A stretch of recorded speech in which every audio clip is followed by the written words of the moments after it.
This is a great time to be alive in ufology, isn't it? This is a lot of fun. Oh, God, yes. Oh, yes. Drop the mic. Dr. Stephen Greer had a major rebuttal against a 60 minutes expose in the narrative that's being showcased on the major media. We dropped it, and everybody's been watching, and now it's the aftermath. What the heck is this all about? Should we trust what the major media is saying? These talking heads. Who's in charge of the information of this UFO phenomenon? Well, immediately after we released Dr. Greer's statements on Thirdphaseofmoon, Richard Giordano from GoofOn had a panel discussion, and we chimed in along with Dark Hour Paranormal, Emmanuel, Closer Encounters, and Red Panda. We kind of break it down. It was kind of an impromptu live session on Richard Giordano's GoofOn YouTube channel, and we got to it. And it's kind of an incredible ride. There's a lot of statements. We're going to listen to some of Dr. Greer's incredible rebuttal to what we're looking at the major media. It's wild. Buckle up, everybody. The best it's been for me. Yeah, I can't remember when. It's probably never been this good. Thirdphaseofmoon. What's up, brothers? What's up, everybody? How's everybody doing today? Yeah. Doing good. Doing fantastic, guys. Thanks for joining us. Yeah. Absolutely. Hey, let me tell you, crazy day. I woke up this morning, got an email, talked to Dr. Grier. We're like, he said, you got to get the word out. We're going big on this. And I'm like, well, I looked at about 2 minutes of that video and I'm like, holy crap, Dr. Greer's dropping it here. And he's calling out names.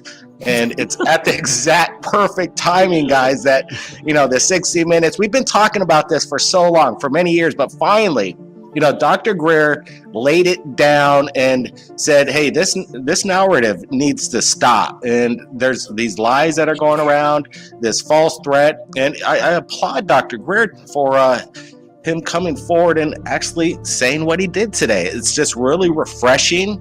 It's vindicating in a way as well, because now it's not just us talking about it. I know Rich has been one of these forerunners in this subject matter for a long time, calling out the names. At Thirdphaseofmoon, we kind of put out the evidence and we kind of stay out of all this drama. We don't really call out the names, but now that Dr. Greer's calling it out, well, we put it up. And hey, we're just putting up the information. We're not really taking sides on everything, but I have to agree a lot with what Dr. Greer's saying, because again, it's about time. And let's see if they call Dr. Grier out, some of these people like Luis Elizondo, and rebut what Dr. Grier has to say. Are they going to just remain silent and not even bring up what the words of the statements, you know, this false threat narrative, these lies?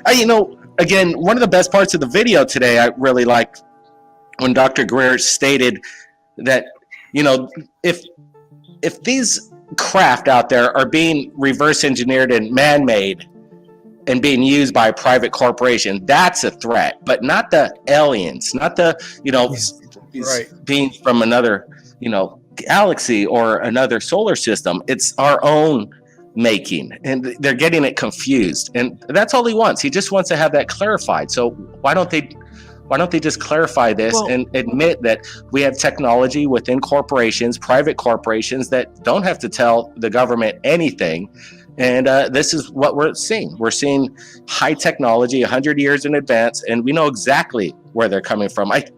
Do you guys realize what's going on here? This is kind of big. This false narrative is trying to, you know, I think I understand the concept now. And just hang on just for a second, and I'll let you guys chime in. But what I'm thinking is that they want to make this false threat narrative just to trick everybody or confuse all other adversaries, other countries, that, hey, look, it's not our technology. We don't know what it is. Therefore, the other countries don't have to think that, hey, we're a threat, because they don't want, the U.S. doesn't want to be perceived as having this asset or this high technology. So they're playing dumb. And I think that's one of the reasons why this false narrative is out, to trick other countries and to shift this technology into a obscure mystery when in fact it's not. Richard Doty 2.0. So, yep, it is. That's why I have the new Mirage Men up there as the thumbnail. You know, that's interesting what you said, Third Phase. I don't know, I was going to say Blake or Brent. Who are we speaking with? I can't tell with the headphones on. You sound different than when I normally talk to you. Is this Brent? No, you got Blake here. It's Blake. I guess I got this webcam mic, but yeah. We're both on. Brent's here. Oh, okay. It was hard to tell. And believe me, I was trying. I can usually tell because I talk to you a lot. So I'm a little confused. All right. I'm really confused with Grier. So does Grier think there's aliens that are out there? Or I know you said that he is it really is our stuff that we're seeing, but are we seeing alien technology at the same time, like real aliens? Is that what Grier thinks? No, what Greer's thinking that what these Tic Tacs, the gimbal, whatever these Navy pilots are experiencing, our military has experienced in these engagements, this is all man-made, possibly reverse engineered alien technology. But in fact, it is still a man-made craft that we harnessed, and we have the ultimate meta propulsion.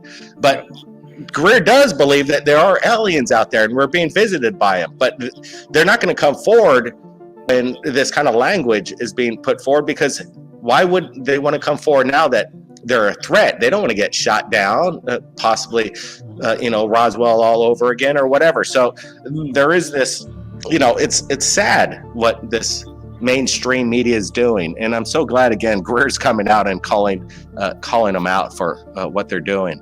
Do you realize, everybody, how unbelievable this is that Grier did this today? Yeah. This is the most unbelievable thing that's happened to ufology, and I don't know when, probably ever, because Grier just threw in that monkey wrench we talked about in the beginning. He just changed everything. Well, you remember, Rich, a couple of weeks ago, I sent you that video of that drone flying off the deck of the ship there. Oh, and yeah. Not many people would know about this kind of stuff. No. You see what I'm saying? And until we dig into the research and actually bring it out and show people, nobody would know this. So this is what Grier is talking about, is this kind of stuff, So it's not aliens. It's alien back engineered crafts or whatever technology. The videos that we're seeing from Corbell, I don't even know what they are, but that's supposedly what we back engineered, and that's what Grier is saying. Right. Okay. Now I got that. So now do you think, guys, Blake, that the Luis Elizondo and everybody else that's affiliated with the threat assessment is going to come out and say, all right, it's not a threat assessment? No way, man. No. It surprises me that they don't even bring up that scenario, that there could be a private corporation that retains this technology, owns it, Right. And they have no responsibility to share it with anybody. The president doesn't need to know about this. That's why it's in a private corporation. Like I heard in the discussion earlier, the president's not privy to everything. Right. Well, he is privy to everything that's involved with the government, the military, anything government affiliated. He could walk in, open up any door, and look and see whatever he wants. They can't hide that from him. That would be treason. But if we have a private corporation that holds this technology, they don't have to answer to anybody, as long as they're not, violating laws of, in a way of some endangerment, criminality, like maybe an eco disaster could be possibly affiliated with this technology. But as long as they're not breaking any laws, they don't have to tell anybody. If we developed our own anti-gravity aircraft and we built it in our own garage and we could exceed 30,000 miles and they can't touch us, who's going to find out? So there's this private corporation having a lot of fun right now with the black budget, $2 trillion Tic Tacs that are flying around. I think that's the budgeted on these craft are about $1 trillion to $2 trillion each. I'm going to say, Hold on. Look how many corporations we got making their own spacecraft right now. Elon Musk and those guys shooting stuff off all the time. Yeah. Same kind of deal. Yeah, he's got sorry, those Rich. reusable. No. I thought I heard somebody knocking at the door. No, they've got reusable rockets. So How and many they satellites? land and they come back. You're right. It's amazing. And where did that technology come from? Well, I think that was just us. I don't think it was back engineered from alien craft. No. But anyway, okay, what I'm about to say, third phase, you don't have to answer this or talk about this at all, because Grier doesn't have the best reputation in the field. He's as questionable as the threat assessment we're hearing. So what side do we believe? Now, listening to Elizondo and all those guys and seeing the Corbell videos, I could tell you this, they're not telling us the truth because of the videos don't match up to what we're being told we're supposed to see. So that makes me think Grier's telling the truth. But then again, how do we know he's telling the truth, especially with his checkered past, which I don't think should be that checkered, by the way, but there are some things that are suspect. So is this just something Grier wanted to do to get himself in the spotlight? Well, he's been in this for how many years, Rich? Forever, yeah. I know. Longer, a lot longer than the TTSA or Lou even thought about it. So, yeah. I know, but what I'm saying, what I want to say then is, I don't think Grier is doing this for the spotlight. I think he's doing this because his belief is one that I believe in. And I think I'm a pretty smart guy. And just because I believe with him doesn't mean he hasn't been in, some right. Shady, I agree. Not shady stuff, but stuff that shouldn't be, whatever. That's where I'm at. But I like what Grier's saying. And Michael, what do you think about that? I haven't gotten back to you in a while. Exactly. What are you referring to? Because we've been talking about a lot here as we just went through. I know. It's true. Just the last thing I said about Grier and his past, should that really, I don't know, take away from what he did tonight just because he's got a skeptical past? No, I don't think it should take away from that message. I mean, whatever the reason is that he's done what he's done and gotten involved in, what he's gotten involved in, doesn't necessarily mean that he doesn't have some sort of information that he's trying to share with us. It's tough when these figures are so nebulous in the way of their validity. And I'm sure, some of them who are actually legitimate, feel this frustration too in the way of presentation. But, again, to answer your question, Rich, no, I don't think we should look at Grier any differently. We should look at the message. We should be listening to the words, what he's saying, sometimes in between the lines. And that might go for a couple handful of people who are doing this on the level that Grier is. But no, don't ever put stock in a one person unless you have the evidence. But please definitely entertain and consider what's being delivered. That's really well said. Yeah, exactly. Emmanuel, what do you think on Grier? Is he somebody that we should be siding with? And what do you think? We should be It's a bit siding matzo with, ball out there, I know. I definitely beyond appreciate any and all information that in my intuition and heart and gut feel is legitimate.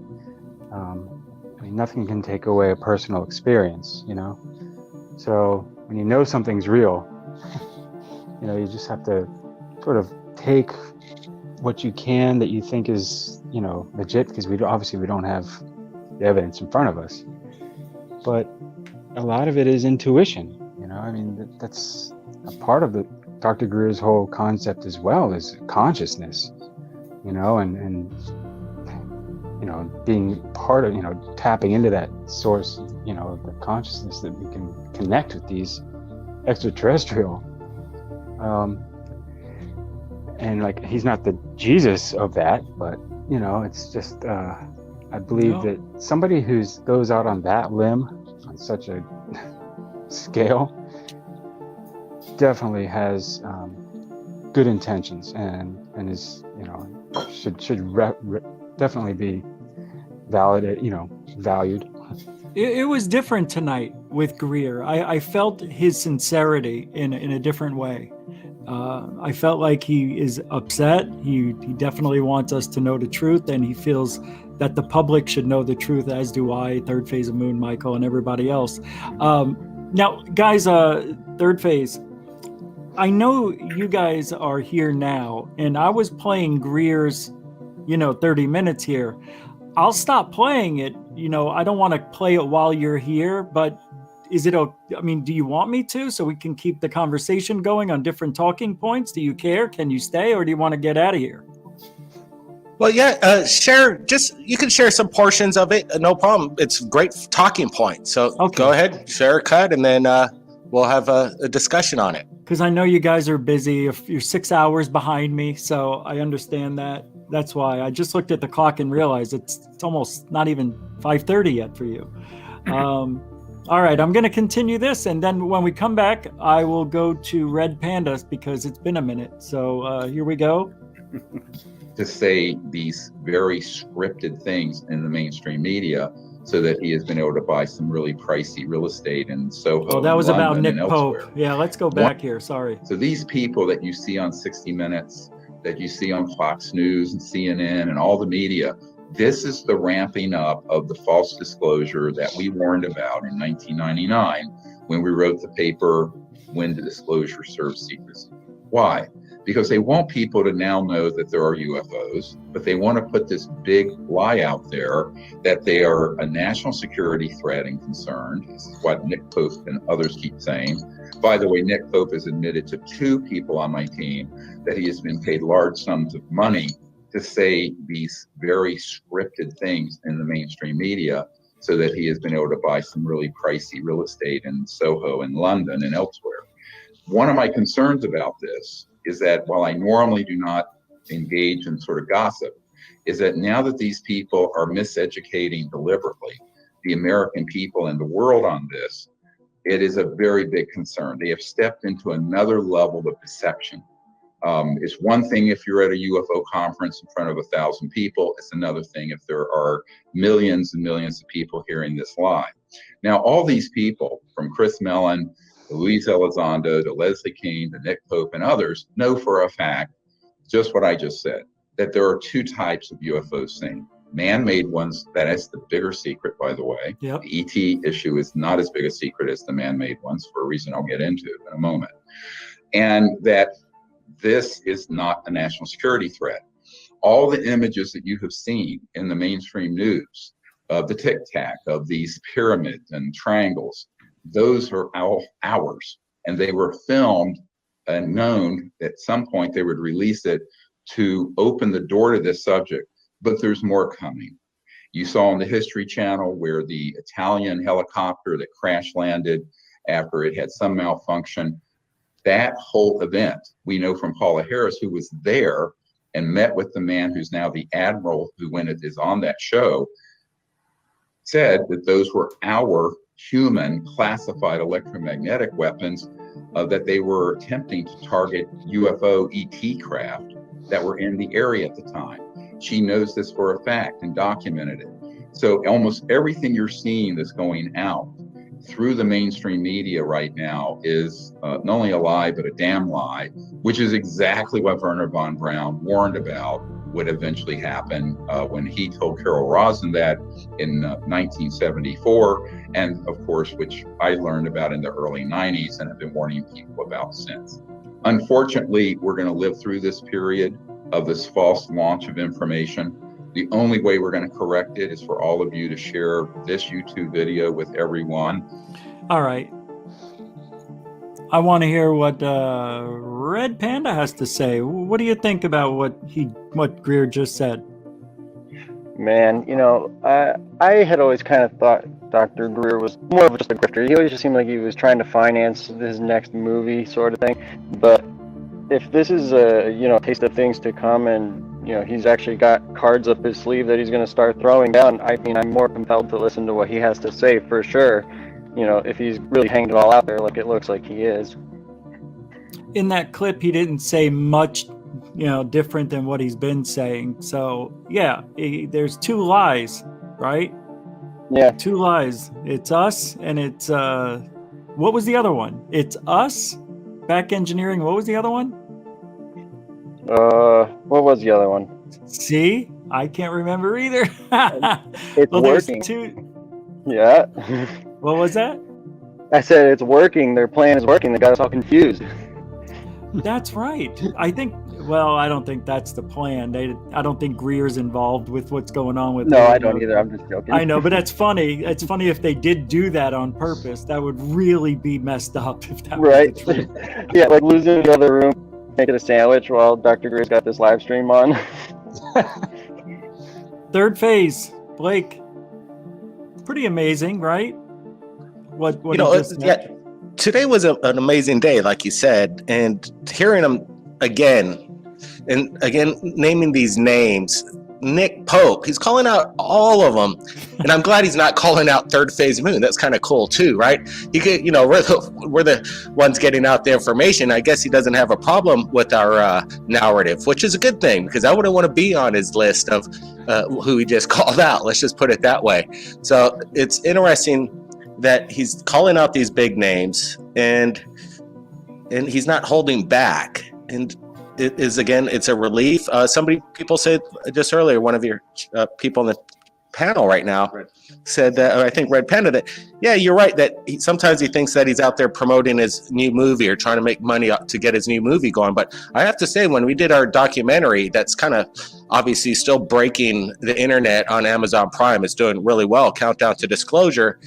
He did it on the house. You know, he said he did it. It was a big favor that he did for us, but, you know, he wasn't in it. He just wanted to ask the questions, and we're so happy that he is able to work with us, but there was no exchange. It was just, you know, he wanted the information out. And it was interesting with Countdown to Disclosure. We've been talking about on Third Phase Moon recently. I asked you guys to do an expose on how Fox is showing CGI videos in the background, claiming them to be true when in fact they're just phone app UFOs. Why not just show real UFO videos from the public? Why do you got to show fake application iPhone apps? Is bullshit. So I think everybody's getting fed up. You know, Dr. Grier got fed up, and he laid down the hammer today in his own way. And I was just happy that he reached out to us so we could share it on Third Phase of Moon. And now everything's kind of shooken up right now, but everybody's got to keep their eye on the ball. I was asked today about people asked me about UFOs, strangers. So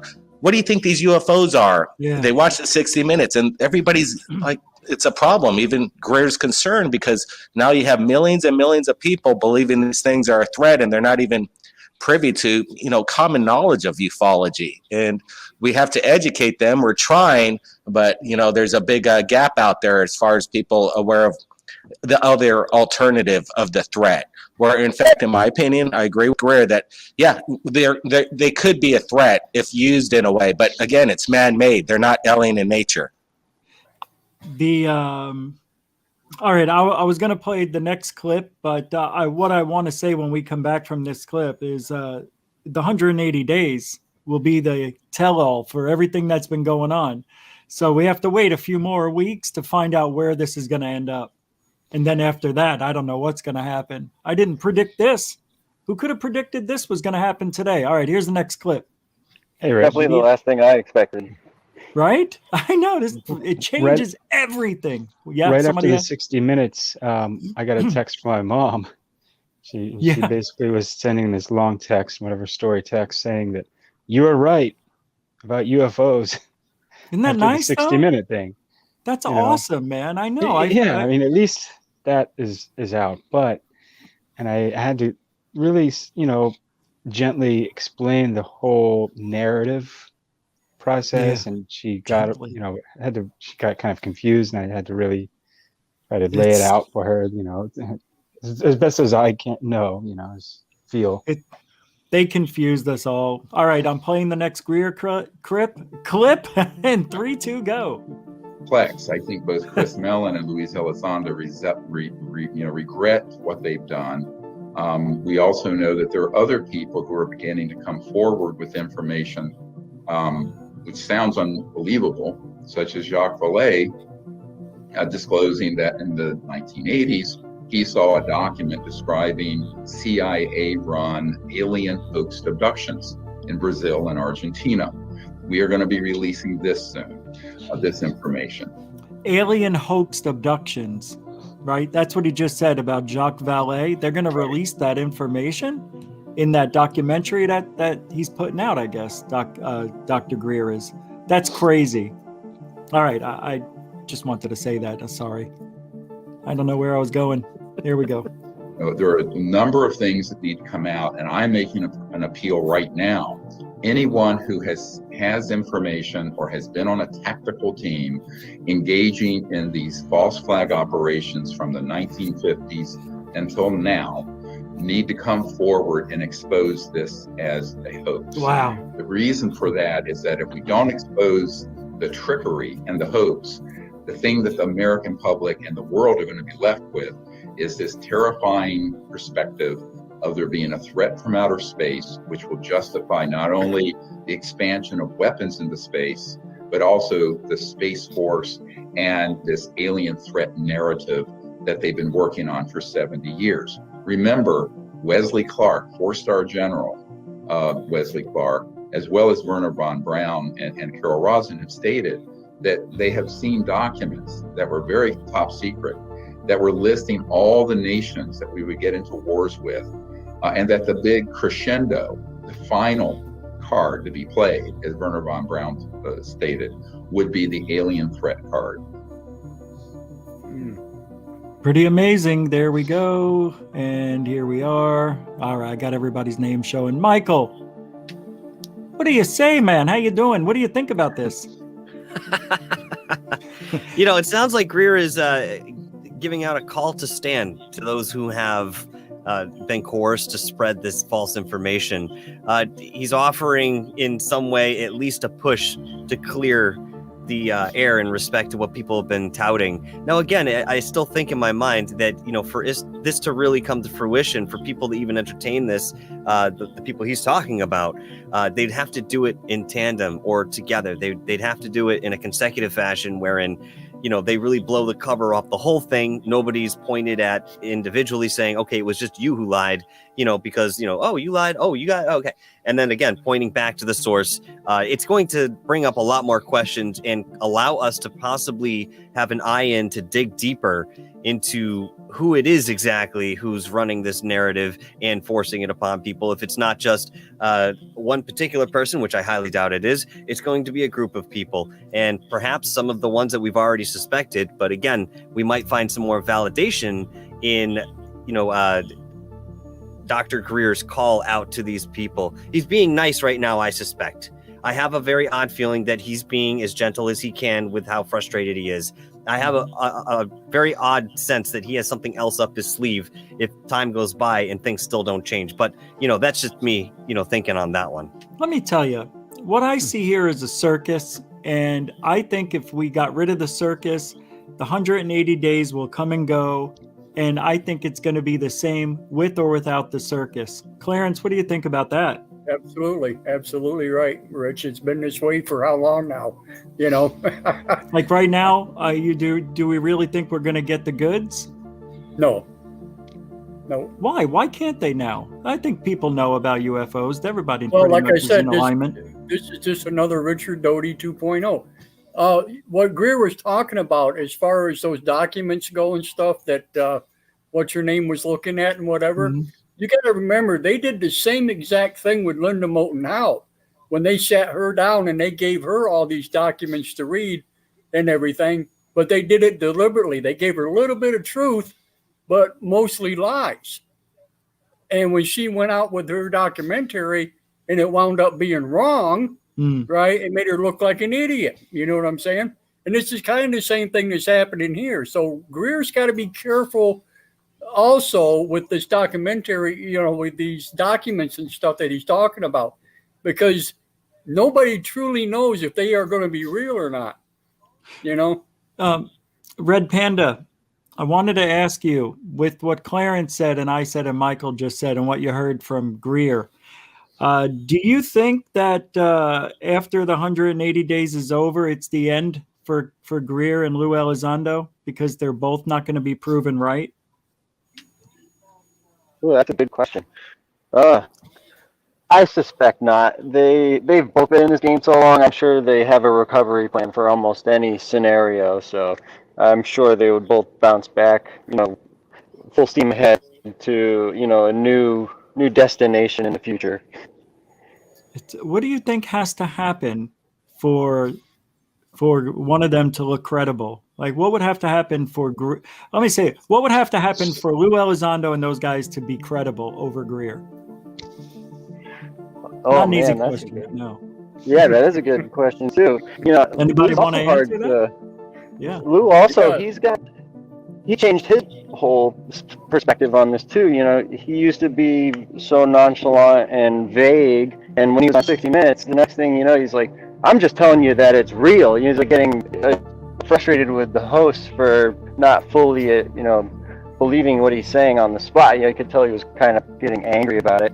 So I don't know, with this new stern attitude about it, I don't know what he's gonna, how he's gonna push forward. It seems like he's trying to break out of being part of the DoD, got his own information and his own, vision, and he's moving forward with how he thinks it should be done. Yeah, he was pretty vague though with Tucker also though, when he was talking to Tucker. He never really come right out and said anything. He never was does. Pretty vague. Yeah. He always is vague. Yeah. Always is. Now I forgot the question I was going to ask. Let's go to the next one. I very short term. When I come back from this clip, third phase, and then we're going to go to Emmanuel. So here we go. In 3, 2, Greer. We are there now in 2021, May of this year. By next month, who knows where this will have gone. We need to move very forward aggressively to get the truth out. So we are working so that in the next month, The Cosmic Hoax, this next documentary that all of you have helped fund, and I'm thanking you very much for that. We are already now in post-production on that, and I've seen a rough cut the first 45 minutes. It's amazing. It's going to blow people's minds. It's going to be case closed. That film is not going to be proprietary. Every single one of you need to find influencers, celebrities, networks of people to take that film and post it on every site on the planet the instant, the day it's released. We are moving very fast with this. Now, the campaign for the fundraising of that, we reached our goal, but if we receive more contribution from the Director of National Intelligence, I have variably heard that it'll be out June 1st. That has been repeated to me. That's early. It's due by June 25th, but I've heard other rumblings from Senator Marco Rubio and others on the that 180 it may be delayed days because the Director of National Intelligence is stonewalled by some of the 3-letter agencies in getting to the bottom of it and providing a comprehensive report. So it's a big question mark whether we're going to be dealing with that report, which most likely will be half-truths, disinformation, spin, falsehoods, and confusion on June 1st or later in the summer. We need to be standing by and ready to move into action very quickly because, look, the entire mainstream media, the intelligence community, and the military-industrial complex is arrayed against the truth. Full stop, end of discussion. And so we, the people, are going to have to stand up and say, oh, wait a minute. This is not the truth. Here's what the actual truth is. We know that many of these are man-made. We know they have been done and used in false flag operations. And we also know that some are extraterrestrial, but they are not hostile. Got it. So I think that this is really what I said in 1992, 93 would become a sort of a struggle for the minds and hearts of humanity, the future of our planet, and the future of our place in the cosmos. And it's a choice. We're at a fork in the road as a civilization. We're either going to choose to go forward in peace on this planet and in space, or we will be facing quite literally an extinction level event if we stay on this path of violent engagement and the expansion of the war machine in the space and the place. How does that ever end? Third phase. I don't think we're ever going to be out of war and hatred on this planet. And I guess what the aliens are saying is they don't want us to destroy the planet. Is that what he's kind of saying? Well, after dealing with Grier for over 10 years, and I just got off with the text with him, just saying, hey, we shared your video, and he's appreciative that we're getting the word out. Oh, cool. And he's giving us kind of the amen kind of emoji on it as well, which is kind of cool. Good. So Dr. Greer is appreciating the words getting out. And, I haven't heard over the 10 years listening to him speak. He's even in his last documentary, on our countdown to disclosure, I thought he was explosive then, but now he's ratcheting it up and it's going into another level. And obviously because he just saw what happened on 60 Minutes. Wasn't it interesting? Luis Elizono's been on all the talk shows on YouTube, the smallest channels you could ever imagine. He's talking to anybody who will listen to him, which is kind of interesting. I have to give him that. He was talking to just about anybody.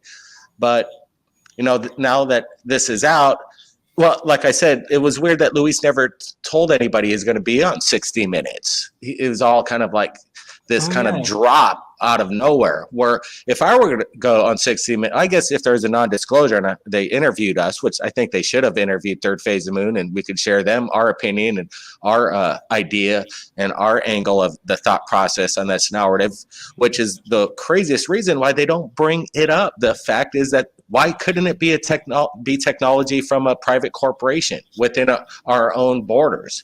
They don't even ask that question. So it's really interesting that they just go on with this one narrative and they're not even bringing up other possibilities of what this is.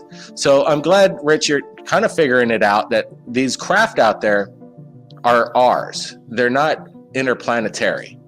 And yeah, they could have transmedian. Yeah, well, they might have that technology behind it, but they're not. But they're not alien in nature. We don't have little grays piloting these things. I would lay money on that. What's going on here is just private corporation, which is required. Hey, look, don't we want to get places fast around the world so we could go, hey, look, Michael, I'm going to see you in Boston and I'll be there in 2 minutes and I'll get on the Tic Tac, right? That's what we all want. Right. And that's why they built the Tic Tac. They built it for us. The problem is they got to figure out the technology, how to control it, so some wacko doesn't get in this Tic Tac and crash it into who knows what at 30,000 miles an hour. It doesn't even have to be that big. So it's the danger of the technology is there. The problem is, how do we harness it? How do we utilize it and not become a danger to anybody else when we utilize this technology, which in my opinion will be released. We'll be sitting and getting in these Tic Tacs and not to the distant future. Listening to you say that, I was trying to think like what the future would be like. Are we going to see disclosure within 5 years, you think, Emmanuel? Like full disclosure, maybe let me say this: technology disclosure, not alien disclosure. Do you think we're going to have some sort of technology disclosure? Yes. Oh, okay. What do you see? What do you think's going to happen? Well, it has a lot to do with other things besides extraterrestrial, UFO, UAP, all that. I think it also has to do with what else is going on in the world with crypto, the money market, it's all, to me, it's all kind of connected, and not just that, but other things as well. And consciousness. I mean, I keep going back to that because it's just an innate feeling for me. I can't help myself. But it's a huge thing right now, the consciousness movement. It's huge.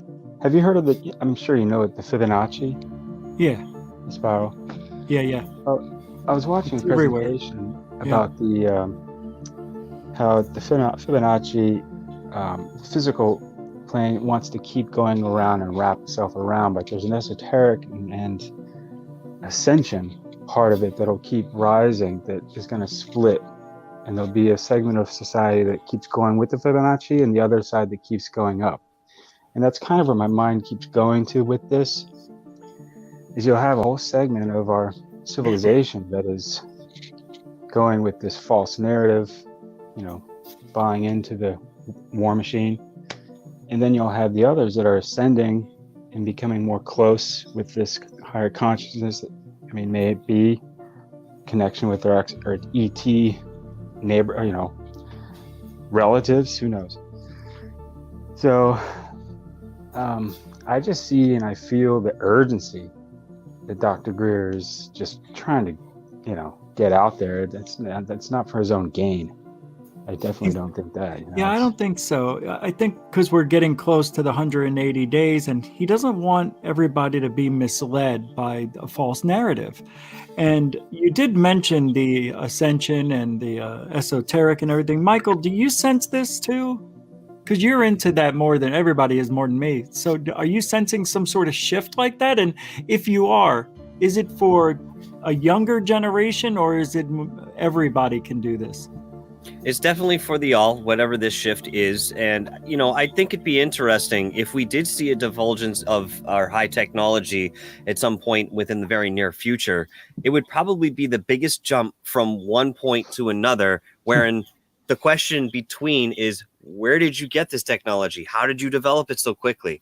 So, I mean, you have to look at maybe why they're keeping this a secret. If it's not extraterrestrial in origin, you know, what have they been doing underground for all these years, and what advancements have they, you know, made in respect to a completely different paradigm wherein the people that are involved live in that one and we live in this one?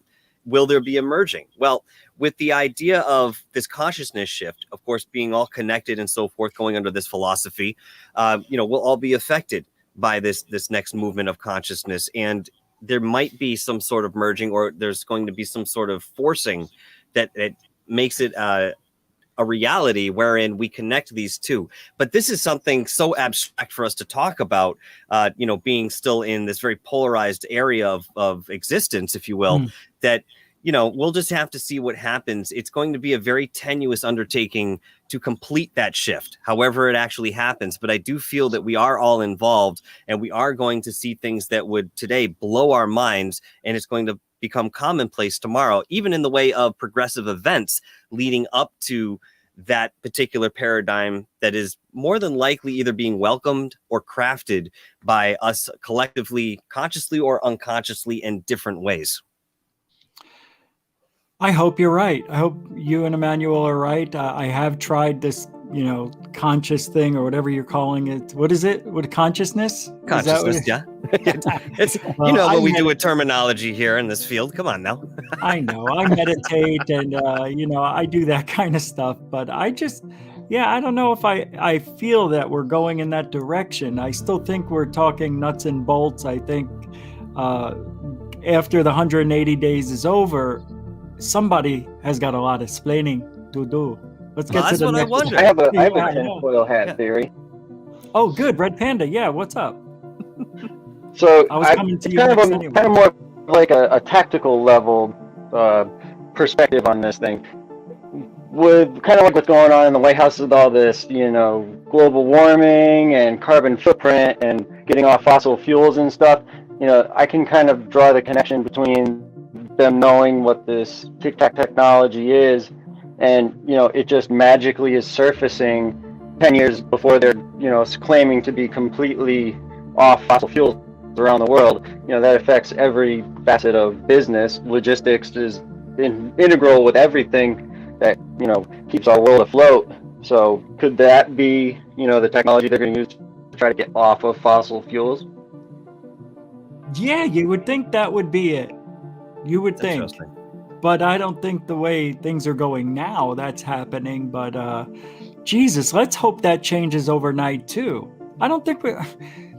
I think we're just going to be back where we were before all this excitement in 30 days. We're going to be back to normal, business as usual. And then next, because this is what happens every 3 to 5 years. Something major happens and then it goes away. Let me ask you this real quick, Rich, before we move on to the next clip. What happens if we find out definitively that they don't give us everything that they have by that time? Will there be some sort of legal recourse? And if there is, who's going to lead that? You know, from what I learned, this is supposed to be something that is a lawful order to disclose everything. Right. So if I'm wrong on that, somebody jump in and tell me, because from what I heard today and yesterday, that this is supposed to be a lawful order for our nation to disclose the secrets. Boy, if that happens, man, that's disclosure. Done, over with. Everything changes from there on out. And maybe that's why we remove the masks so everybody can see our smile. All right, let's get to the next one. All right, here we go. Next, Grier, we're almost done. Thanks, guys. Placement of weapons in space, etc. As it is, there are already very destructive weapons on satellites and on the ground and on aircraft that target extraterrestrial vehicles when they come into 3D out of trans-dimensional space-time. And we also have events happening where these very advanced aircraft made by the Lockheed Skunk Works and other places are in fact being used in false flag operations. Many of you have asked me, when will the false flag event happen? You don't get it. It already has. It's been happening since the 50s. So many of the UFO events that have been portrayed as alien are not. Abductions, mutilations, some of the crash landings, like the Cash Landrum case, where those people were injured with radioactive waste being spewed on them, those were all man-made accidents. But they were portrayed as unknown UFO incidents, and the unknown translates into public awareness immediately to alien. So wait a second. Come on. The Cash Landrum, they drove up to those UFOs or UFO that looked like an ice cream cone. And their car got hot and they wound up getting, some radiation poisoning. That's not an alien invasion, a false flag alien invasion. Am I hearing him wrong again? Isn't that what he said? That the false flag thing's already happening? What he's saying, Rich, is I'm sorry to cut you off.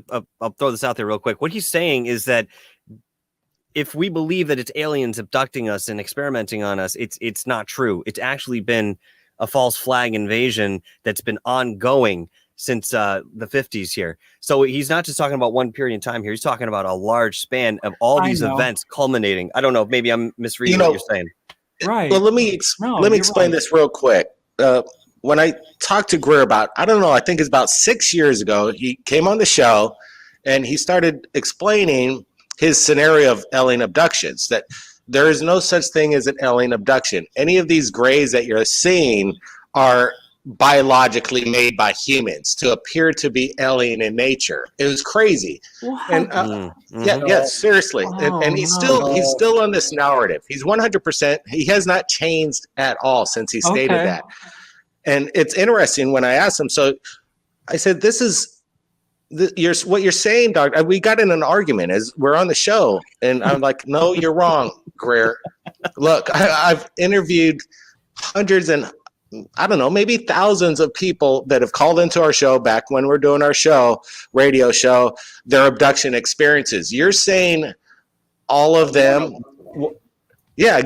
all of them were abducted by a government operation? No way, Dr. Grier, are you right? You're discrediting everybody that had an authentic alien abduction experience, and now you're saying, nope, it's military. What they're experiencing are gray robots, biologically made by our government. It was bizarre and it's still, that's a little disappointing that he hasn't changed. So, Grier's not perfect on everything, especially with that narrative, in my opinion. That's a false narrative, and he should retract his statement and open up at least the possibility that there are aliens out there that are actually abducting people. Whether it's a hostile or not, that's maybe another debate. And I don't think it is a hostile thing. I don't think it is a threat. It's an invitation. It's the way I call it. So they're inviting you on board. It's not hostile by any means. It's not a threat. But so that's why he's coming up with this idea, because the abduction scenario seems that it is a threat. People are afraid of being abducted. So that is a threat. And he doesn't want to go along that storyline. So he came up with blame it on the military building these biological aliens that appear to be the Greys. Oh, wow. That would be amazing if that's true. But man, I mean, yeah, because you would be discounting thousands and thousands of abductees who just have different accounts. Real. I'll tell you millions that. And millions of abductees. Yeah, 4 million a year. Wow. Jesus. Unreal. What's that closer in Clarence? What were you saying? I said mine was real. I'll tell you that. There was nothing. It wasn't a robot. No, absolutely not. Absolutely not. You can't tell me that the government is chasing a 13-year-old kid in the middle of Florida. Okay, it ain't gonna happen. Yeah, but you have special DNA that they saw. As soon as you hit puberty, that DNA is like active. Hey, you never know. They wanted what you've got. You know what I mean. Yeah. Some of those robots may be yours, mister. Hey, they may be.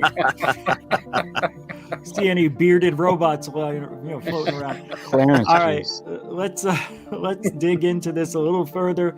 I think what's coming up here is what I've been waiting for. I think it gets crazy cool here at the end. All right, here we go. Come on, Grier.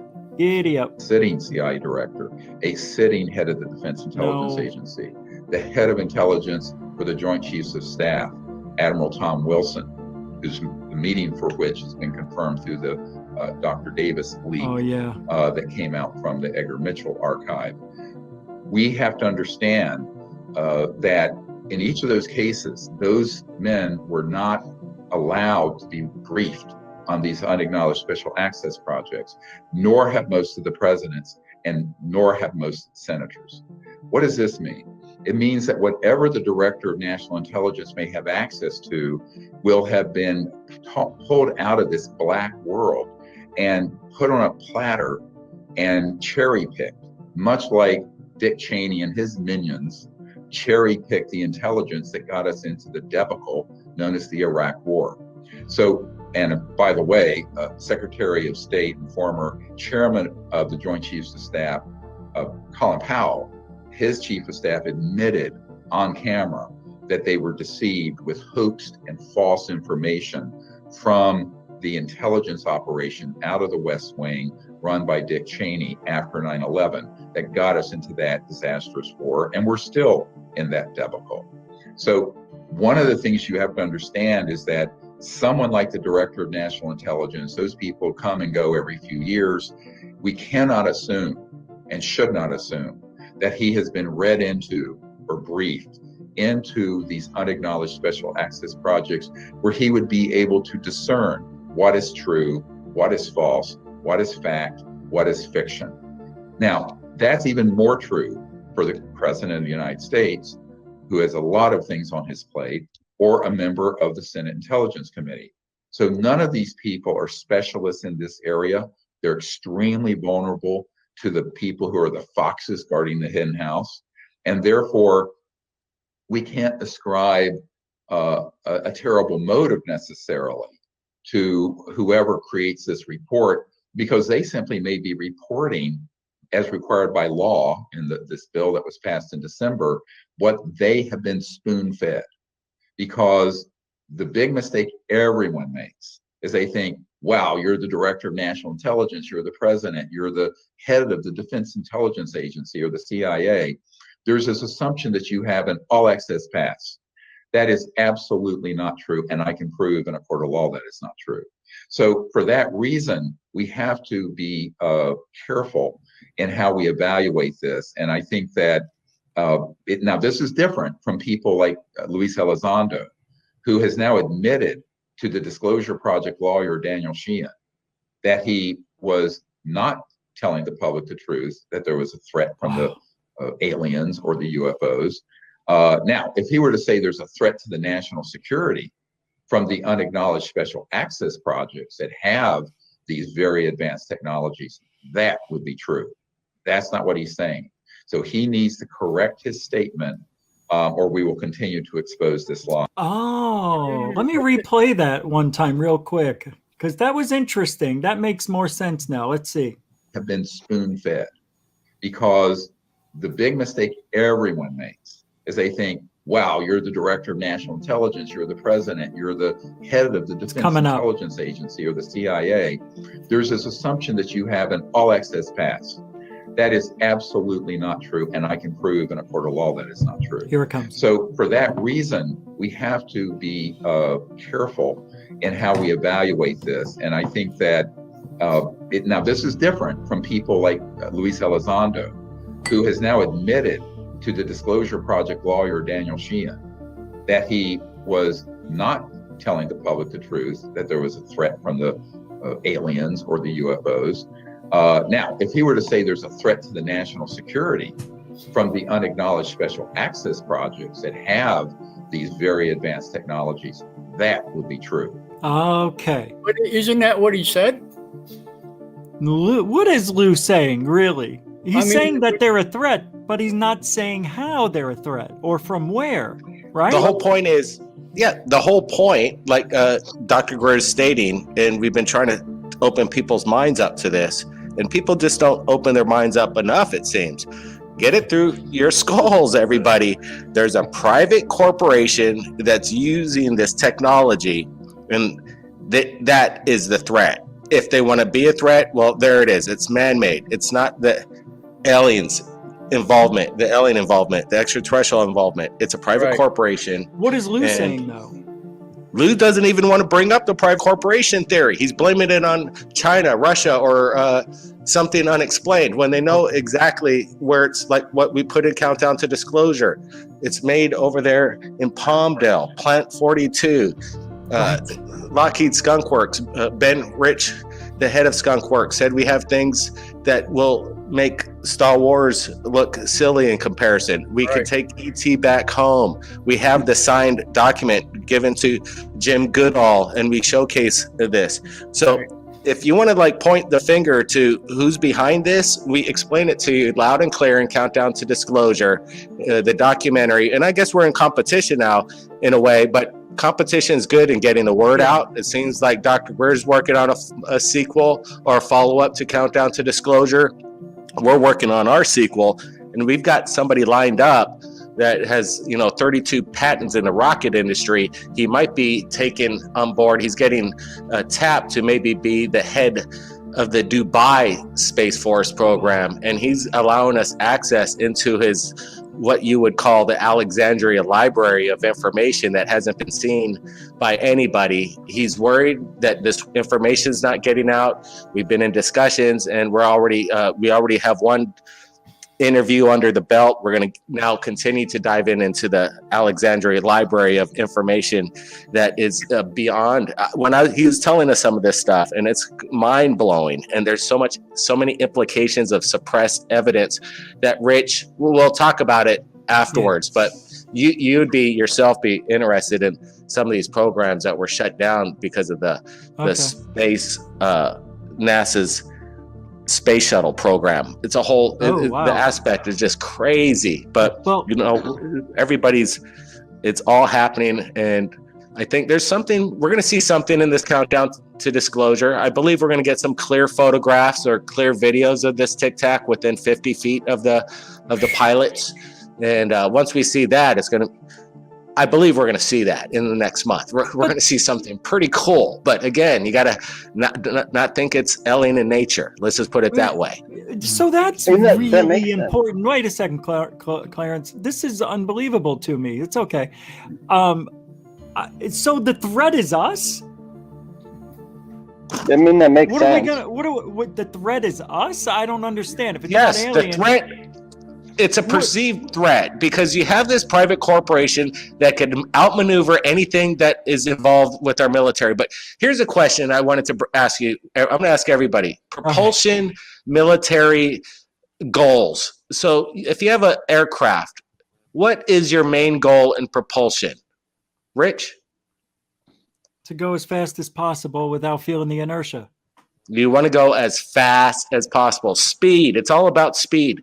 What we've been hearing from our source that we're going to be interviewing, we're 100 years behind in regards to what we know of what we have. So if you could imagine 100 years from now, when we are 100 years, well, we're already there.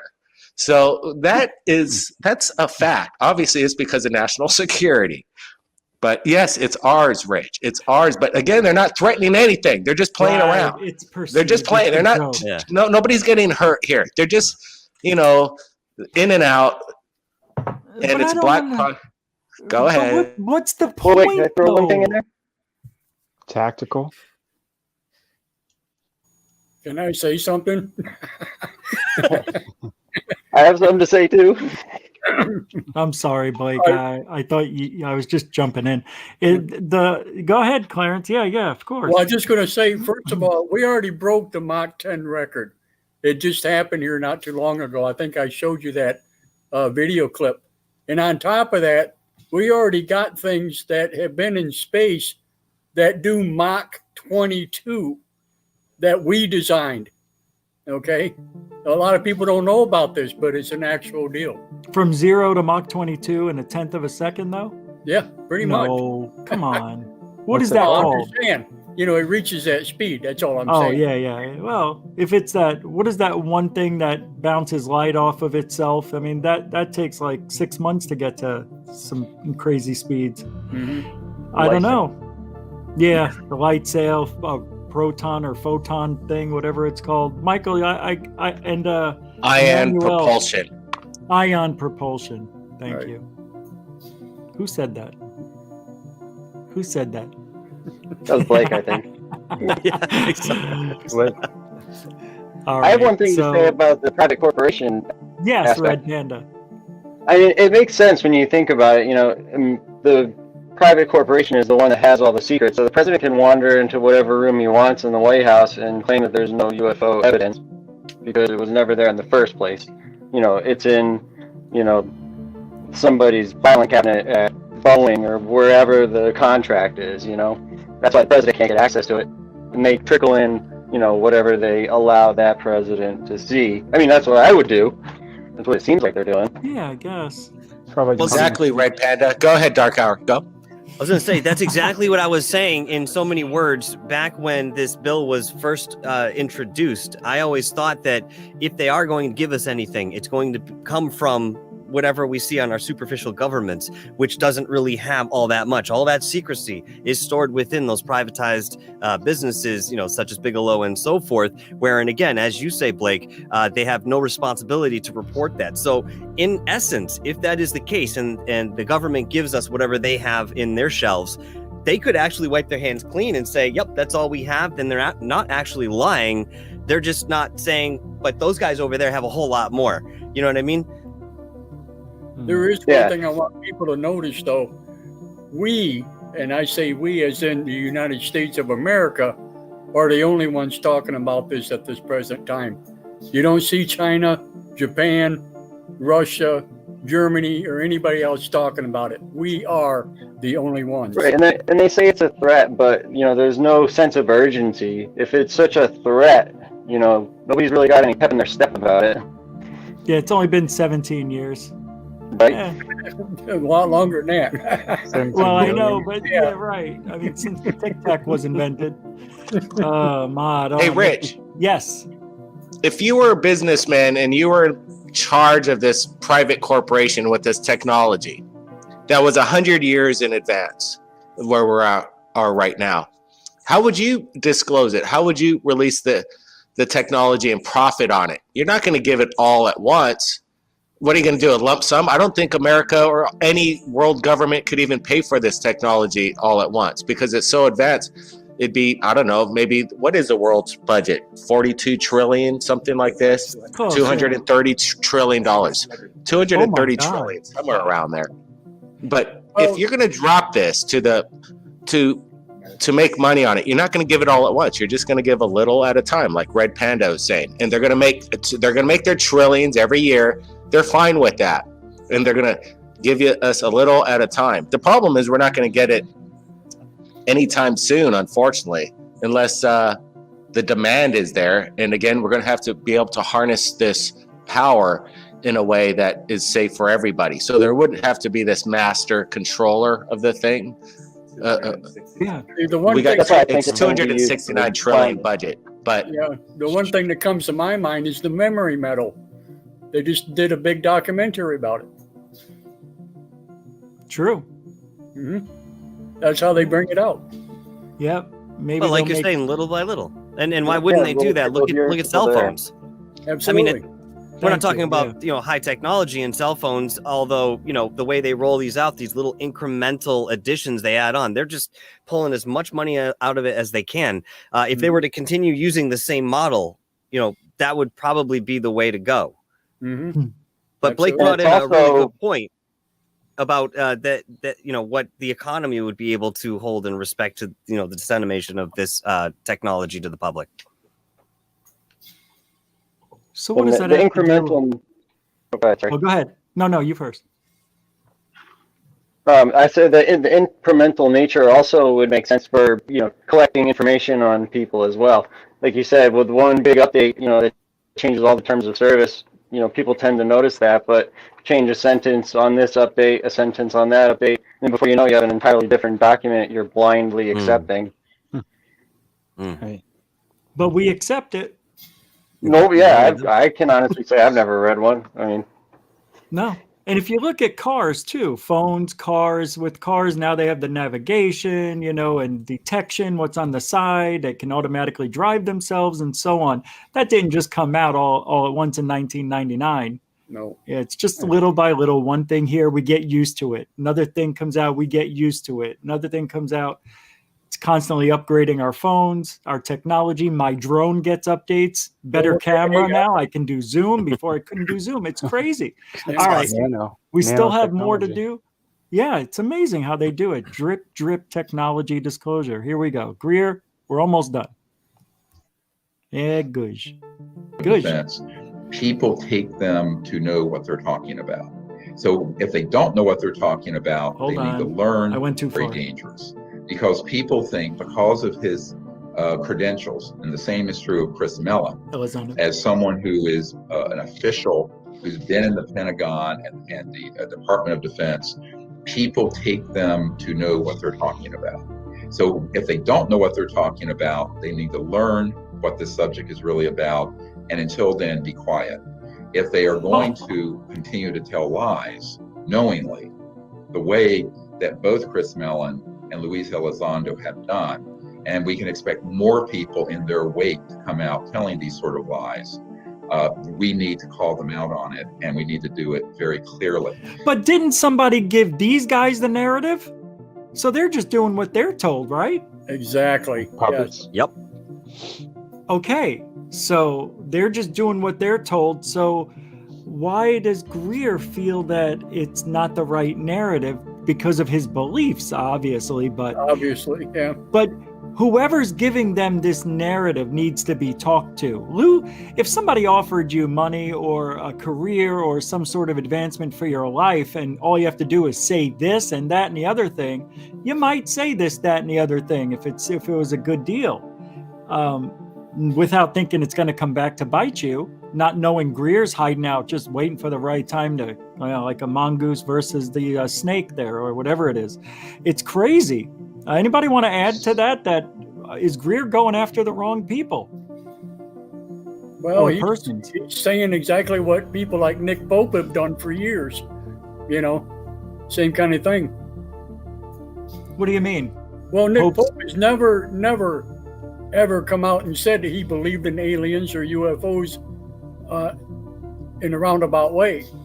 He's always in the background. He always talks about them, but he's never come out and said he ever believed in them. Right, but nobody's telling him what to say. That's what I'm saying. Is Greer going after the wrong person? Shouldn't he find out who's really behind the narrative that's being put out there? Because for Lou and all these people to get on mainstream media, 60 Minutes and all the other places, that just doesn't come by them reaching out, or does it? Blake, Brent, do you think that all they have to do is just reach out, or is somebody helping them? Well, look at how it really goes down in the major media. We've tried to reach out to the major media. We've wanted to share the information with them.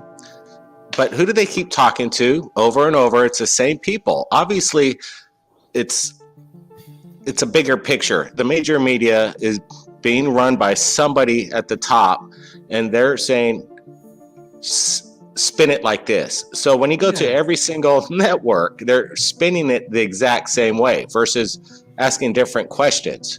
Why are they all ask the same questions over and over? Why are we getting the same answers over and over again? Why are we only getting a handful of opinions, or these so-called whistleblowers, insiders releasing these military videos that really don't bring much to the table? And again, people, when they watch the 60 Minutes interview, they're going to be over and over, oh, they're so blurry, that these pictures are so grainy, and they're going to walk away like how they walk away with every other UFO video, disappointed, even though the narrative is powerful behind it and the pilot's testimony was great. But overall, they're not sharing the evidence as it should be, the broken record. So yes, everything, it's only a handful of people that are involved. They're not going to bring anybody from the outside into it. They already have their set circle. So these mouthpieces are basically that, just mouthpieces. Mirage Man. And, that's it. But will we see Dr. Grier on 60 Minutes? Hell no. Why didn't they bring him on board? Usually 60 Minutes, they cover a story, and then the last 10% of the story, they skew it. That's how 60 Minutes has been operating for 30 years. So there's nothing new there. But usually they do get another rebuttal or another side of the story, and you would have thought they would have done it in this case. Maybe they will. At least to have... He would have been great. Why not have Dr. Grier on 60 Minutes? He would have been right up there. If not, I think a better mouthpiece than Elizondo, big time. Can you imagine the discussion if they did that? Oh my God, that'd be a great really, debate. Right? Come on. It's the best debate we've ever seen. It would be taking on a global elite, Yeah, no doubt. Yeah. Rockefellers, All right, let's listen to Grier, and then I think we're beating a dead horse. So let's just do one more clip, and we'll end it there with this topic for a minute. Here we go. Because there's too much at stake. People are actually believing what they're saying. They think that they're doing this sincerely. And we now know for a fact that it is a big deception. And it is a dangerous deception because in the process of this deceptive misinformation, disinformation campaign, it is opening the door to this alien threat narrative, but also hiding the fact that the technologies that have been reverse engineered from studying extraterrestrial vehicles that have been operational since the 50s could then be used in a false flag operation in the future, and everyone is going to be convinced, oh well, we've had these officials tell us we don't have anything like this. This is why they're feeding these talking points to people like Senator Marco Rubio and others who do not know what the truth is about this, but the talking points have within them this very central lie. It is very important that you understand that the reason they keep saying we don't have anything that can move like that Tic Tac or move like those pyramid or triangular object over the destroyer, the reason they're saying that, even though it's an absolute provable lie, is because it preserves the element of surprise. It preserves the element of surprise of a false flag operation where those same technologies that are man-made and controlled by covert programs can be used in some kind of scary scenario. You can imagine what those might be and make it look like it's the aliens did it, blame it on the aliens. So this has been going on already, as I said, for over 60 years, since the 50s. Now, will they step up that game? That's up to us. I think if we can expose this central lie, we can prevent this disaster. But that's not going to be done by CNN and CBS News in 60 Minutes. It's going to be done by us. And you guys, all of us together, have to join hands and, expose what the truth is, expose what the lies are, and then through the CE5 initiative, continue to make peaceful contact with these civilizations. Because ultimately, if enough people do that and have that knowledge and experience, then the media and the intelligence community will simply not be able to convince the public. But that's why it's so important that we step up that initiative. CE5 contact is so important to resolving this problem in a positive way. In the meanwhile, we're putting out this particular forest fire of disinformation that's been set by the likes of Luis Elizondo and Leslie Kean and others. Now, one of the problems is we don't have the control over the mainstream media. As you've seen and unacknowledged, Daniel Sheehan testified that he saw a document during Watergate, the Pentagon Papers, when he was representing the New York Times. Way back then, you were talking almost 50 years ago now, that there were 42 people on the payroll of the CIA who were senior editors and national security editors and the like on the world's media. Now, we know that Richard Doty, who is a master of disinformation himself, admitted that he carried, quote, bags of cash to the media. We have many people who have been covertly that they've been involved in those sort of media corruption schemes. So we cannot count on the fourth estate, the free press, to expose the truth, because frankly, they are not free. And they are fed this information through clandestine contacts in their editorial boards and their national security desk. And that is how the system is gamed. So that means we have to go alternative. We have to go through the internet. We have to go through influencers. We have to do it through grassroots. Right here. And that's why this documentary coming out, The Cosmic Hoax, which I hope will be out within the next month, about the next 30 days or less. That whole documentary needs to be seen by 1 to 2 billion people over the summer. Jeez. I think it's the only way we're going to get the alternative, actual, true disclosure out, as opposed to the false disclosure, which of course we warned about for now almost 25 years. Now, the way we can do that is all of us figuring out, who do we know? Who do we know who knows someone that may be an influencer, may have a large platform?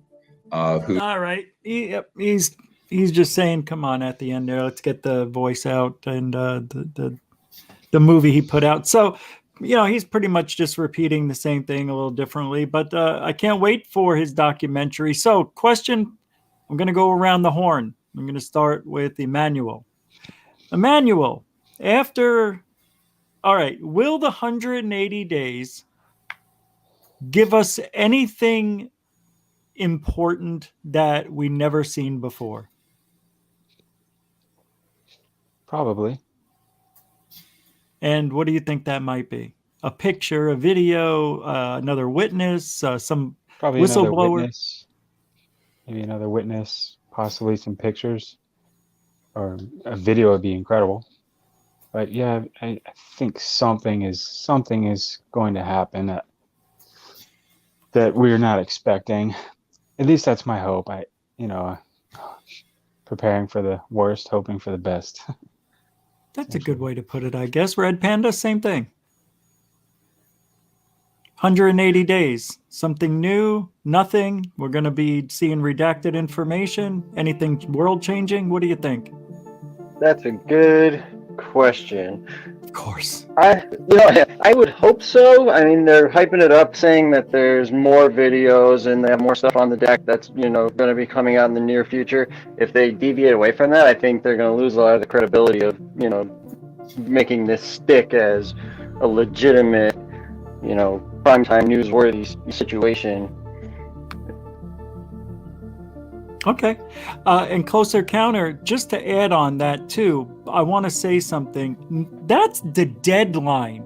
They could have been disclosing this stuff all right now, today, tomorrow, exactly. Last week. Why hasn't anything been brought up, I wonder? Nothing new. So that's the end of the 180 days. That's it. It's over. I don't think we're going to get anything else. Do you? Nope. Closer? Whatever. I forgot your name. Clarence? Right. Hey, that's okay. It's all right. It's just Closer Encounters. Yeah, and I think. That's funny. I do have to laugh, though. They did mention Richard Doty. That's really ironic. Yeah. I thought that was great. But no, I definitely agree with you, Rich. Well, between us, I mean, come on, we've been in this business for how long? A lot of years. And we know most everything that we know, and we've seen a lot. And I don't think they're going to bring anything new to us anyway to the table, for us. There's not going to be any wow or shock factor there. Not for us, but maybe for the general population, you're saying? Maybe. Okay. Yeah. Michael, you're shaking your head yes with that. You think that it's just going to be something new for the general population, or do you think there might be something snuck in through the back door for us to see it by the deadline? Well, there are many layers to this. I do believe most of this will be more awe-inspiring for the general public who doesn't necessarily follow these fields so closely. For us, I don't think we're going to get anything more in the way of what we would like to see. It's easy enough, again, for them to give us the most superficial things they have. Here's some videos, here's some documents, this is what we've got, and have at it. In respect to, the last day of 180 days here, this countdown we're into being the deadline, I've seen them, as all of us have, releasing this information, giving us bits and pieces. I think that's the disclosure. Everybody's kind of looking, for some reason, everyone's really putting some weight towards that last day, as if we're coming up to a finale, like we're watching fireworks. Although we are seeing some sparks out here in the field, I don't think that that's where we're leading. The wick is long, it was lit, and once it goes out, it goes out. But, again, you bring up the question, Rich, what happens after those 180 days? The world doesn't stop. You know what I mean? Our research doesn't stop. These, people that are out there doing this, it absolutely does not stop until we have answers and actually, as a consequence, probably go through some sort of paradigm shift wherein our mentalities are much different. So, until we get to that point where we are actually holding something very tangible for us in the field, we're still going to be searching, remembering this time and the implications that it involves. I mean, who knows? Maybe this is the first leg of something else they're going to disclose later, which doesn't have anything to do with this. Maybe it'll be medical research that they come out with. Again, preparing us, in the way that Emmanuel even thought with the consciousness and how I've mentioned the shift that we're going. Maybe they are part of it. Maybe we're not against them in certain ways, or we don't get as close, but maybe they are sort of working for, I doubt it, but maybe they are working for the whole in some respect. I doubt it. But that's Can I what add I'm one thing in thinking. there? Yeah, closer. Who said that? I was just gonna say, Oh, Red Panda, then yeah, closer. go ahead. Okay. So maybe just throw this out there. As far as something that will be disclosed by this deadline, do we think that maybe they would possibly give out more information about Roswell or one of the other big name UFO sightings, like validate its existence a little bit more as a way to give something to the general population that also, appeases the, people like us that have been researching this stuff for a long time, kind of, appease all the masses and try not to make anybody mad. But why wait? It's not like the last day they're going to have an announcement. All right, this is the end. We've got a few files here we want to give to you. We didn't want to do it 6 weeks ago. We're going to do it today. It's not like that, maybe man. they do, though. Maybe they do, because people wait for, the premiere of the new Marvel movie. It's advertised 6 months in advance, and there's a build up to the release date. Maybe they're banking on that June 25th day is the day that everyone's going to be paying the most attention. I know, but this isn't a TV show. This is real life, and I like to think because it's a legal issue, they, by law, are supposed to be disclosing this information. It's not just, for the hell of it, at the last minute, we'll just throw it out there. But maybe you're Another right. way to look at it. But I see your way too, and I like it better, but I don't think that's going to happen. Huh? I have a different way too. Okay. Maybe they're waiting for all the intel to come in because that report's going to have a classified annex. Maybe they want to have the most amount put in the classified annex that they can, so they have the most time to curate it. Yeah, but they've had 5.5 months. They've had years. I mean, what's there to do, man? I'm trying, Rich. I'm trying here, man. You're doing great, though. No, I'm not frustrated with that. I'm just frustrated because I want to see something, man. I don't want to see grainy FLIR footage. Yeah, exactly. From somebody's iPhone. At least get an iPhone 12. Stop recording it with an iPhone 7. Yeah, exactly. Or 6. They get right. Yeah, 6 Plus. Third phase of Moon. I appreciate you guys coming in here tonight. I know how busy you are. So just, on the same thing I asked everybody else, should we expect anything between now and the end of 180 days, or is it just business as usual? Well, I could say buckle the heck up. But I could also say this. Are they going to show us aliens walking on the Senate floor? No, absolutely not. Are they going to reveal and open the doors at Hangar 51 and show the sports model? No, I don't think so. But we will I think, get a little bit more testimony from pilots and some of these radar guys on the ground. We're going to get also some clearer video and possibly crystal clear video. And I'm hoping for that. And if we don't get that crystal clear video of this Tic Tac, whatever it is, within 50 feet from the craft, this is some good shots, because I believe they're out there. What these pilots watched and what they experienced is real. Whether they're extraterrestrial or not, in my opinion, they're, private corporation assets. But they're there, and they got great video of it. That's why it's such a concern now, I guess, in the Congress, the Senate. This deadline is only a deadline. Again, it's not going to end at the deadline, and that's a false anticipation too. And it's interesting, all this false narrative is being built up in the major media. It is a TV show, Rich, when it comes to the major consciousness of how the major media rolls across even America, across the world. So there is a TV show being directed behind the scenes right now. That's funny. And we're kind of these guys in our realm that we are in between the realm of the media. And it's weird on how people find us in this alternative view. Like Countdown to Disclosure, our documentary is totally the alternative view of what you just saw in 60 Minutes. And what's amazing is that Amazon Prime is putting it on the most recommended newest rentals that you could get. So either they like the performance or they like the narrative of the film, maybe a little bit of both.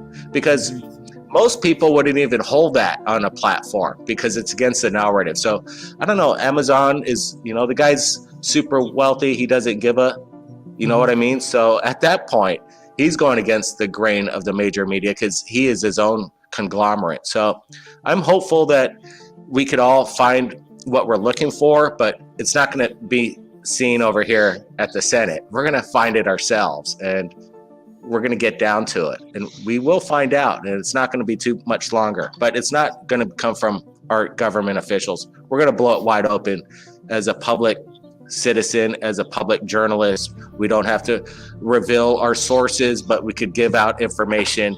And this is our amendment, or what is it? Our First Amendment. So this is one of the greatest things that we could use. It's a tool, and we're going to still use it as long as we can. Closer Encounter. Looks like you want to say something again. There is one thing that I do hope for, and I'm sorry, Rich. I'm joking. I'm just saying my mind goes 100 miles an hour. Yeah, good. What I do hope for, though, is maybe we can latch onto a few things that might knock people like Corey Good out of the water and clean this mess up a little bit that we've been getting all these years with all this disinformation and BS that everybody spreads, You don't think Corey Good is truthful? I don't get why. You don't think he's been to Mars and back 3-4 times? That guy's 80 years old inside. He's got blood. I had to unmute for that, sorry. That was funny, actually. Was that a toilet bowl?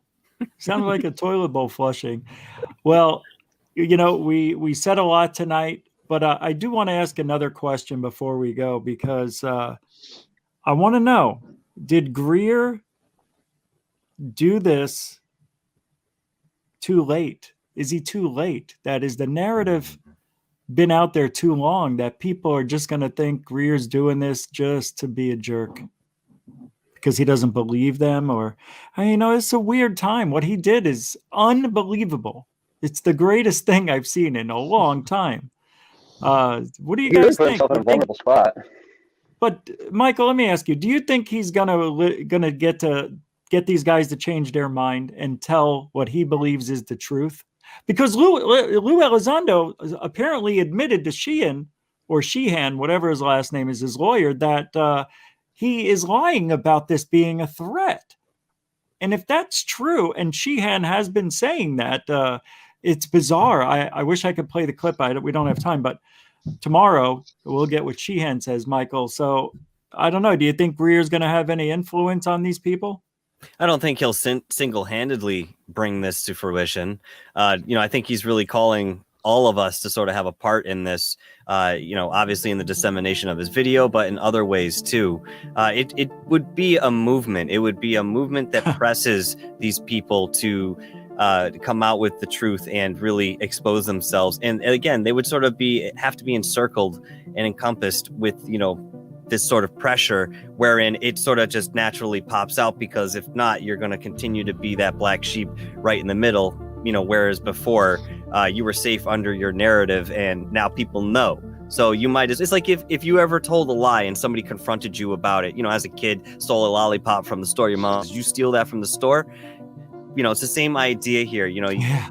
So if you can catch what I'm throwing on that, I think, again, in the end, we're really just going to have to wait and see how much people take this in, take it seriously, and then look towards the media, the mainstream media, with a completely different eye and using what you like to always bring up, Rich, critical thinking.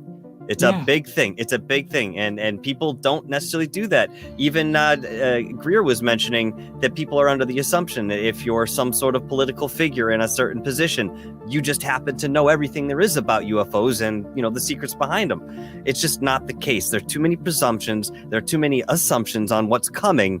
It's more about the action now, what we can do, the voices that we all have. And again, it's about the collective in getting something like this to perhaps become a reality. It's tenuous. The whole thing is very tenuous, but at the same time, there is the possibility, we know strength in numbers, it's a simple concept, that we could at least have some influence. Emmanuel, do you think that's pretty well said? Do you think Grier is going to make enough impact for these guys to feel nervous enough to tell the truth as he sees it? Well, it would be nice if he had other people or other figures with him a while ago, like you said, maybe bringing this forward, not just him alone as this like figure, but have some people that are with him That's true. doing this. Just to sort of collaborate, just like we're doing here essentially, but on his level, Oh yeah. I think that would have been a wise thing to really. So you don't think he'll have any influence on Lou Elizondo, Christopher Mellon, Fravor, Dietrich changing their mind and saying, "Oh yeah, we made a mistake. It's actually not threat of aliens, China or Russia. It's us." I don't know. Can wish that somebody would have that kind of influence on those kind of people, but I mean, it all goes to unfortunately, in this society, it all goes back to the funding and the money, who's getting paid by who and who's controlling what narrative. I mean, that's the bullshit of it all that just pisses me off and just drives, it's getting old. So I mean, I think that when you see Dr. Grier coming, with this urgency and it is something we all have to just really wrap our heads around and sort of bring, intelligently, not tongue-in-cheek, to your everyday neighbor, to your the lady walking the dog down the street, or in gas station. It's everybody's talking about it. So, but okay. And Closer Encounters, do you think that Grier is going to make everybody confused by his by this speech that he gave out? This is really confusing if you don't know what's going on. Right, exactly. And it will confuse a lot of people. Honestly, I think it will. But I like his message. But like Third Phase was saying earlier, we know how he thinks and what he believes in. So there's kind of a mixture there. But not everybody out there knows that part of him. You know what I'm saying? So I'm hoping it works his way. I really do. I'll back him on that. As long as you don't bring the other part out, He did bring up the CE5 element as well. And, a lot of people don't even know what those three things are. CE5, what is he talking about? Right. So bringing that element into this conversation kind of makes me feel like, well, maybe self-promoting, a little bit. It feels like it a little bit, but you can't blame him. He's going to get a huge audience out of this, and maybe 1 billion people will watch this over the summer. Who knows? But that's it, guys. There's nothing else we could say that we haven't touched on, unless anybody wants to add anything right now before I say goodbye. Get where we could find you guys and on YouTube. Anybody want to add anything? Can I add one thing? Of course. So I think whatever comes next is kind of really going to show the hand of the people that are in control of all this information. As far as Dr. Greer is concerned. Yeah, wait. Because go ahead. You think we're going to see the people that are running the narrative come forward? No, I mean their actions. Reacting to Dr. Greer coming out and challenging, everybody. Oh, hell yeah. Yeah, because he kind of put himself in a vulnerable position. They're spinning up this threat narrative so hard and have everybody wound so tight that I'm sure it wouldn't be very hard for Lou Elizondo to get on a show and say, this guy's acting recklessly by diminishing the threat, so therefore he's a threat himself. If they decide to go that route, it may be harder to get people to see his message. Lou may drown it out with that kind of, response.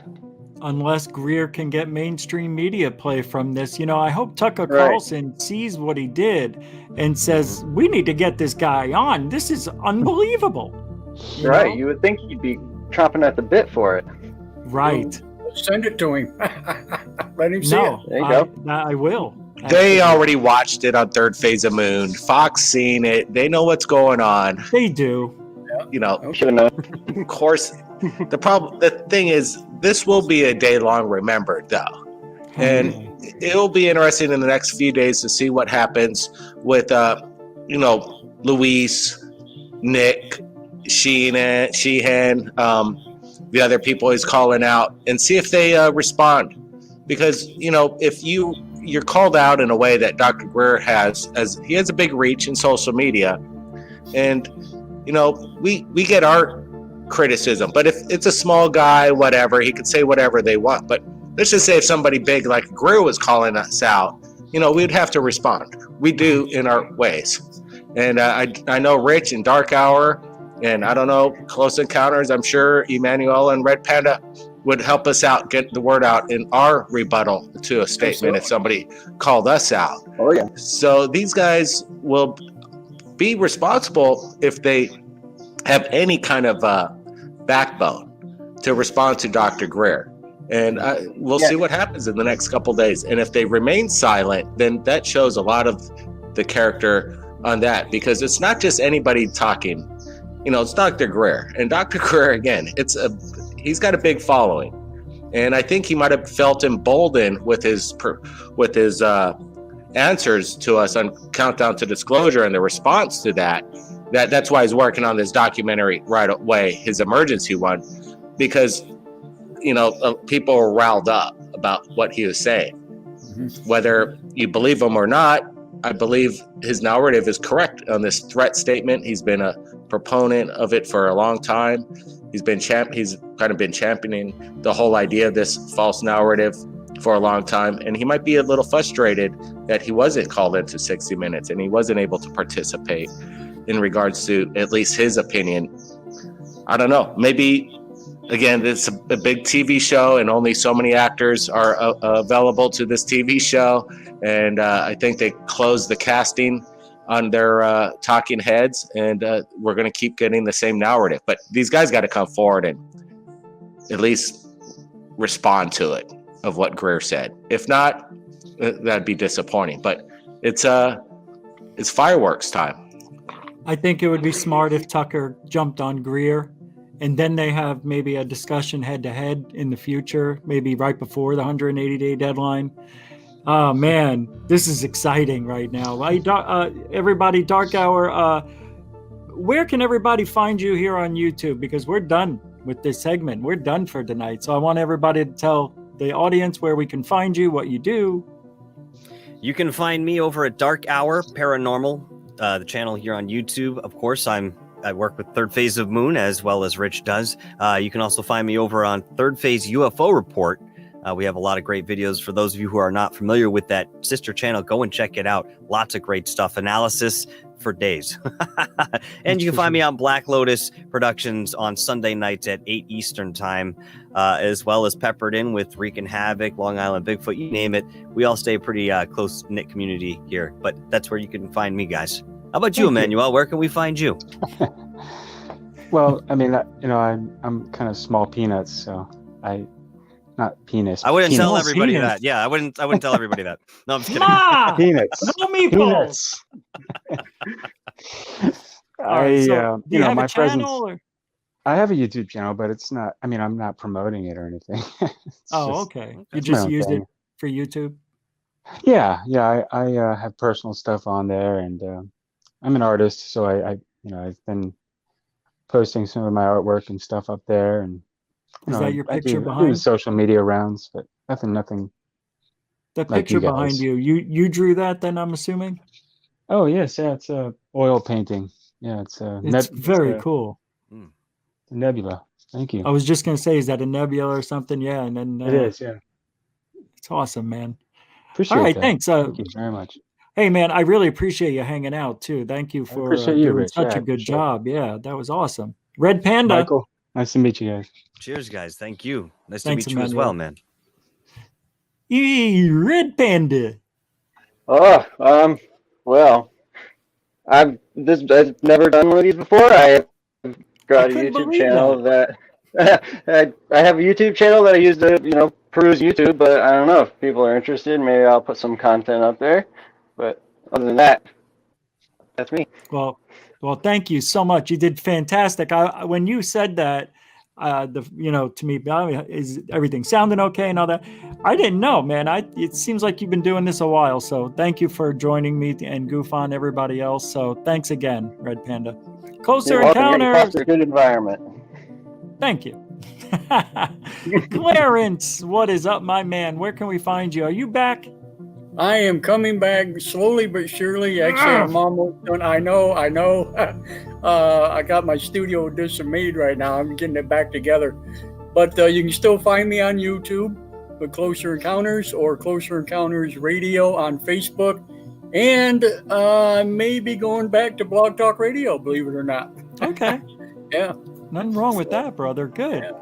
Well, thanks for joining. I put for those of everybody knowing, I just put the link out. Whoever wanted to join tonight did. Of course, I did ask Michael and Third Phase if they would join. And of course, without Third Phase of Moon, this wouldn't have been possible tonight. Of course, Grier, but they put it on their channel. I saw it there and thought it was powerful that they should come on, and I was hoping they said yes, and they did.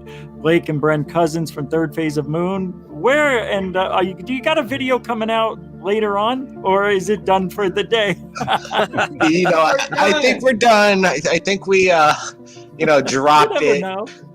That was pretty crazy. It was amazing. Dr. Greer reached out. Boom, boom. Now we're talking about this, and I'm so glad we had this discussion afterwards. Rich, thanks for inviting the whole panel on Dark Hour. Emmanuel, I think you reached out to us. I like your artwork, appreciate it.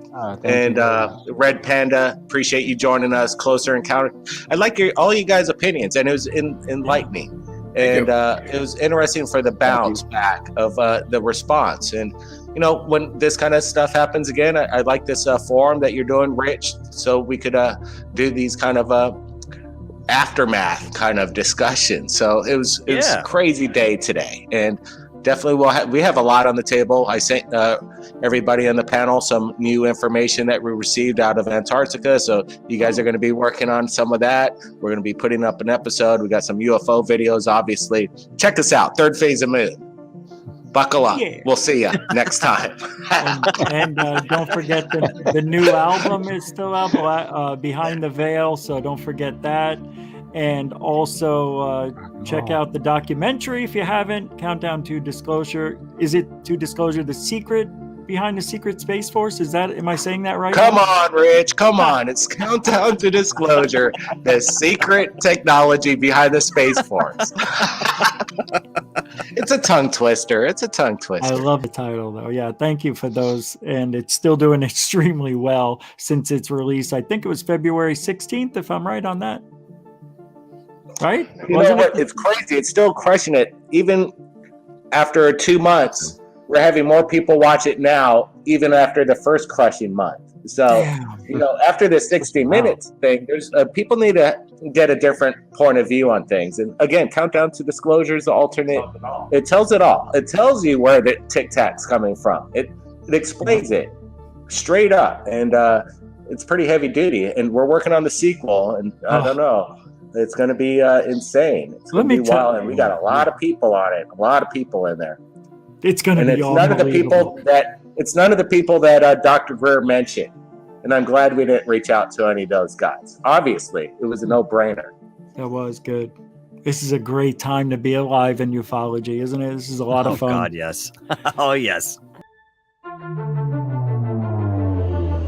I think it's terrifying. I mean, this seems potentially like one of the biggest stories of my lifetime.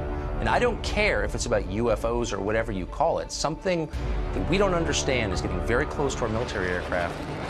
The technologies related to energy generation should come out first. This hybrid aerospace underwater craft is able to basically generate an electromagnetic field. It is President Trump's belief that the United States must remain as dominant in space as we are on land and sea and the air. And your charge is to see to that mission with the United States Space Force. There were 3 people on my team assassinated, and I was almost killed. With a lot of people that would like to know what's going on. It's a matter of national security. But apparently, just recovered are off-world vehicles not made on this Earth. The president will respond to the subject the way they want them to. There's a black box with all the technologies that would give us a civilization that's sustainable, peaceful, etc., and that's been around for decades. Everybody's asking the biggest question in the world. Are we alone? Look, it's just stalled out there. The narrative that's being launched, which is a false narrative, is that we're not alone and that those civilizations are a threat. The problem is that the public has to be informed and involved. It could be a restatement saying, hallelujah, I'm finally vindicated. I'm not completely convinced they're going to let this stay like it is. But the people who are surrounding that level of our politicians and government are not told. Like the movie Independence Day, where Will say, let's go kick alien butt.